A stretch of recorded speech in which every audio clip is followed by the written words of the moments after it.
उठा उठा श्री साईनाथ गुरु चरण कमल दावा।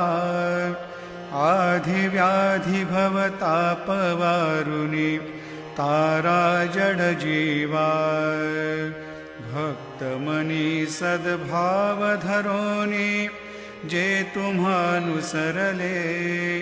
ध्यायास्तवते दर्शन तुमचे द्वारी उभे ठेले।